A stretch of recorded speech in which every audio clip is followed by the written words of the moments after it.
Focus sur le centre hospitalier Métropole Savoie avec deux invités. Florent Chambaz, son directeur, bonjour. Bonjour. Et le docteur Laurent Amico, bonjour. Bonjour. Vous êtes le président de la commission médicale d'établissement et représentant des médecins de l'hôpital.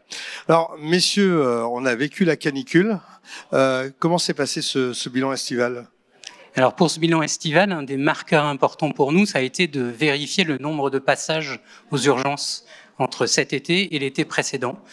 On remarque qu'il y a une petite augmentation d'activité, mais qui n'est pas significative. Donc on peut dire qu'on a passé un cap plutôt serein sur le CHMS cette année.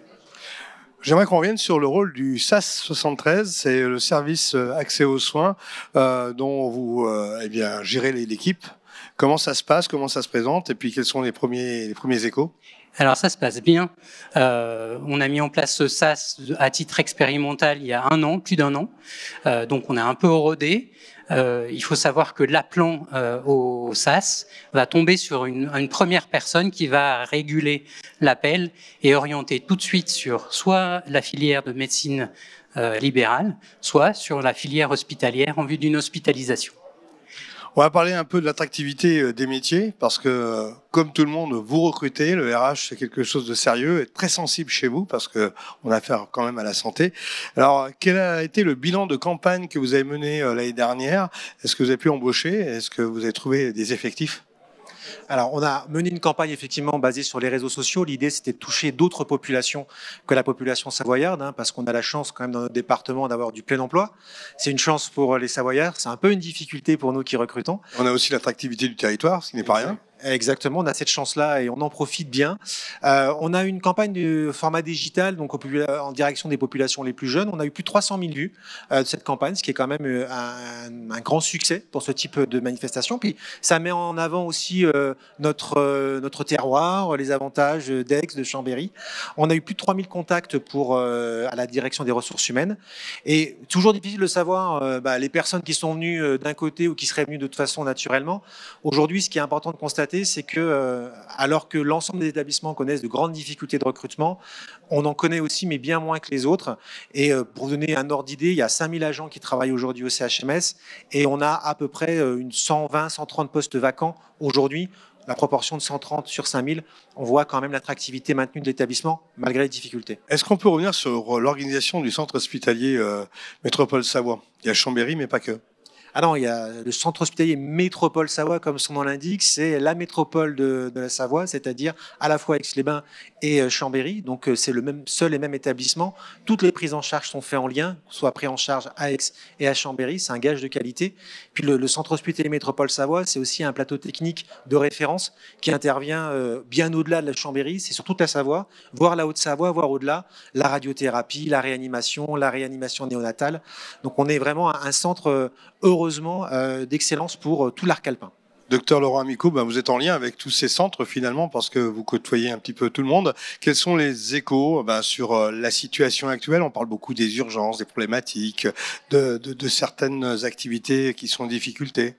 Alors effectivement sur les urgences, nous avons la chance sur le CHMS d'avoir un service d'urgence plutôt solide, ce qui n'est pas le cas, comme le disait Florent Chambaz, sur le territoire, avec d'autres centres qui sont plus en difficulté et qui sont obligés de fermer leurs urgences. Vous l'entendez dans l'actualité, les nuits, sur certains secteurs. On n'est pas dans cet extrême-là en Savoie ? Non, pas sur le CHMS, et en tout cas, si ça l'était, ce serait de manière exceptionnelle.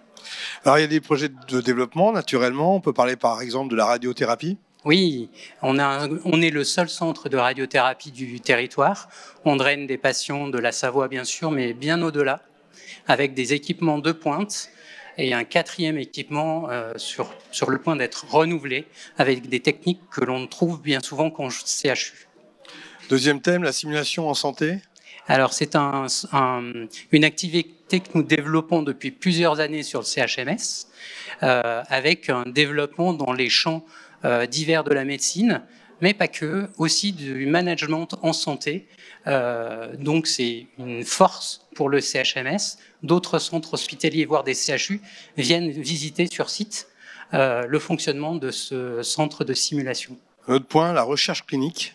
Alors c'est une activité qui se développe au CHMS en partenariat avec des hôpitaux de Haute-Savoie pour permettre d'avoir un champ d'études particulièrement étendu. Vous citiez la radiothérapie, l'oncologie, les services de spécialité sont demandeurs de recherche pour permettre aux patients d'avoir le traitement innovant le plus rapidement possible. Peut-être juste pour compléter sur la recherche, le partenariat très fructueux avec l'université Savoie-Mont-Blanc. On a la chance d'avoir une université extrêmement dynamique sur le territoire, avec des liens que l'on renforce. Et je crois que c'est là aussi une chance du territoire, d'avoir un hôpital de pointe et une université très dynamique sur toutes les problématiques de santé et bien-être. Florent Chambas, vous avez parlé tout à l'heure des effectifs, mais est-ce qu'on peut revenir sur le nombre de patients que l'on soigne, que l'on reçoit chaque année, parce que c'est un chiffre assez conséquent, je crois. Oui, sur le CHMS, les 2 derniers mois, on a accueilli plus de 8300 patients, alors qui sont arrivés aux urgences, dont un tiers à peu près sont hospitalisés. Alors pour cela, il faut bien sûr des projets. Et au niveau architecture, il y a des rénovations en cours. Il y a des projets sur Aix-les-Bains, tout comme sur Chambéry. Dans les prochaines réalisations que les Chambériens verront très prochainement, c'est-à-dire en tout début d'année 2024, il y a l'ouverture du bâtiment Madeleine-Bresse, qui est sur le site de l'ancien bâtiment d'Orster, au site historique de l'hôpital, avec des nouveaux services qui vont ouvrir à destination de la population, comme un centre de prélèvement, comme une augmentation de notre capacité de bloc opératoire. Donc le nouvel hôpital, qui va bientôt s'appeler l'hôpital des François, n'est qu'une étape de la reconfiguration du site de Chambéry. Et pour Aix-les-Bains. Et pour Aix-les-Bains, qui est un des projets majeurs pour notre projet d'établissement, c'est la reconstruction de l'intégralité du site d'Aix-les-Bains. Aujourd'hui, on connaît bien Grand Port, mais il y a aussi des EHPAD, des établissements pour personnes âgées qui sont sur toute la périphérie d'Aix-les-Bains. Et notre objectif, en lien avec le conseil départemental et l'agence régionale de santé, c'est de rassembler toutes nos capacités personnes âgées et d'hospitalisation sur un site à Grésy. C'est un projet qui est ancien, qui a été un peu percuté quand même par la crise de la Covid, c'est le moins qu'on puisse dire, et qui est là, je dirais, en bonne voie, et on espère pouvoir, dans les prochains mois, annoncer des bonnes nouvelles aux Aixois. On revient sur les activités médicales avec l'unité d'accueil enfants en danger. Ça, c'est Oui. assez récent et il faut vraiment en parler, c'est très sensible. Tout à fait, c'est important que nous puissions en parler. C'est un dispositif, un service qui permet dans une unicité de lieu d'accueillir les acteurs de la prise en charge de l'enfance en danger, que ce soit sanitaire mais aussi judiciaire, pour permettre d'accueillir ces enfants dans de bonnes conditions et de leur permettre de s'exprimer avec des équipes de médecins, psychologues qui entourent et encadrent la parole de ces enfants en danger. Parlons maintenant de la boucle fermée en diabétologie. C'est un terme bien technique, hein. C'est bien à vous ça. Oui, alors vous faites bien d'en parler, c'est un dispositif qui permet pour les jeunes diabétiques de prendre en charge leur diabète avec des dispositifs interconnectés. Un lecteur de glycémie qui va contrôler le taux de glucose dans le sang de manière continue, associé à une pompe à insuline qui va délivrer au bon moment la bonne dose. Et l'élément important, c'est que ces 2 dispositifs sont interconnectés via un dispositif comme une intelligence artificielle qui va prendre en compte l'activité du patient, ce qu'il a ou ce qu'il va manger, pour adapter encore mieux la dose d'insuline injectée. C'est un travail sous la l'égide du docteur Waterloo sur le CHMS.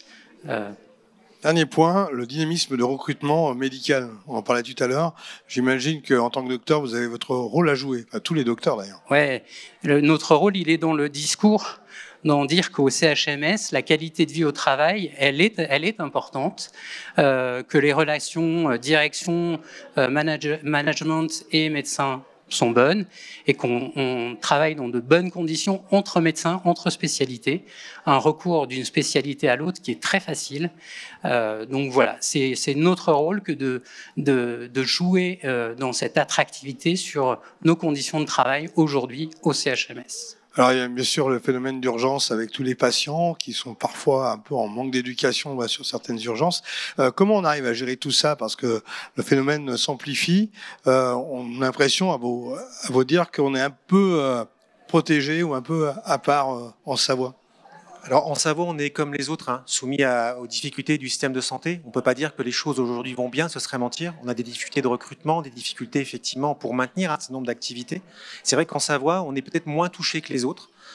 Et je pense que la solidarité territoriale qu'on a, les coopérations qu'on a pu mettre en place entre le CHMS, Saint-Jean-de-Maurienne, Bourg-Saint-Maurice, Belay, le lien avec la psychiatrie fait qu'on est dans un terreau où on travaille vraiment ensemble. Ça ne veut pas dire que demain tout est simple et tout est facile. Il y aura vraisemblablement des difficultés auxquelles on devra faire face. Mais je pense que ce qui est important pour les Savoyards et au-delà, pour les patients de l'arc alpin, c'est qu'on y travaille ensemble et qu'on fait en sorte que s'il y a un établissement qui est en difficulté, eh bien un autre pallie ou aide en tout cas à pallier à la difficulté. Et finalement, pour la motivation de tous, entre les projets architecturaux, les projets d'activité, j'imagine que ça tient les équipes et puis ça rassure aussi les patients. Alors, rassurer les patients, d'abord, c'est notre mission principale. Hein. On est là pour le patient avant tout. Donc, je pense qu'aujourd'hui, on continue, comme l'a décrit le docteur Amico, à innover, à investir. On parlait de la radiothérapie tout à l'heure, c'est plusieurs millions d'euros dont on parle. Hein. Donc, on n'est pas aujourd'hui à faire des économies. On est au contraire à essayer, en étant responsable en termes de dépenses, de financer des investissements importants pour la population.